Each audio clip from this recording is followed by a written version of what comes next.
तूप टाकते ना.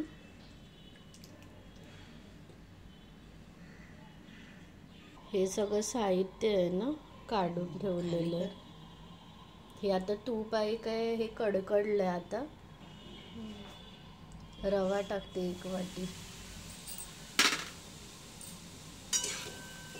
हे काय भाजायचं का याच्यामध्ये, तेलामध्ये थोडं, हे तुपामध्ये भाजायचं. हे किती वेळा मम्मी काय खतखतलं का झालं भाजायचं? हे म्हणजे जोपर्यंत काय ते कलर नाही येत, जोपर्यंत हे बुडबुड नाही येत तोपर्यंत काय ते भाजायचं. म्हणजे 1-2 मिनटं तरी. आता काय पाणी टाकते.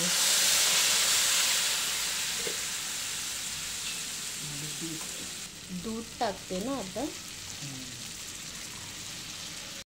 आता काय हे झाकण ठेवते का? काय किती मिनिटासाठी? 2-3 मिनिट. गॅस लहान केलाय ना. 2-3 मिनिटासाठी, जोपर्यंत पाणी बिणी काही सुकत नाही तोपर्यंत. काढते ना आता. हे बघ, हे सुकलंय थोडंफार. साखर टाकते आता 1 वाटी. हे काय इलायची, वेलची पूड. हे काय 4 ओळी मनुके, ड्रायफ्रूट्स.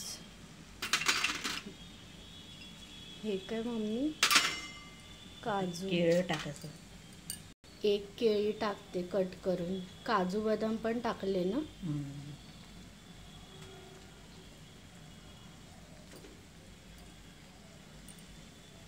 दुसरं पण 1 केळं टाकते. आपल्यावरती आहे ना मम्मी, 1 टाका की 2 टाका. आता काय हे मिक्स करते ना.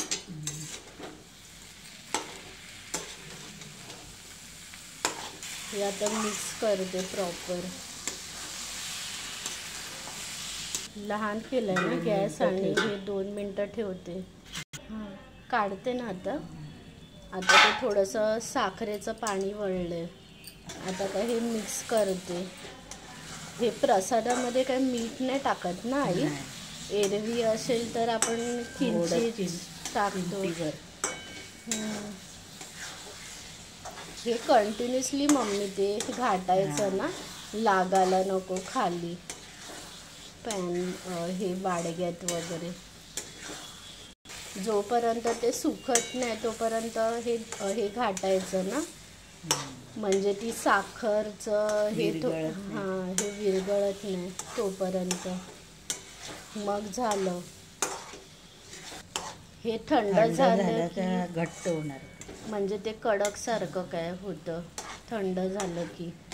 आणि ते केळ्याचं मम्मी हे लगेच काय ते खायचं ना, म्हणजे 1-2 दिवसात प्रसाद. झालं ना मम्मी.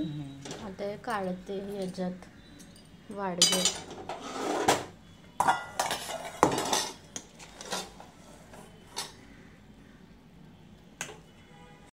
झालं ना हे प्रसादाचा शिरा.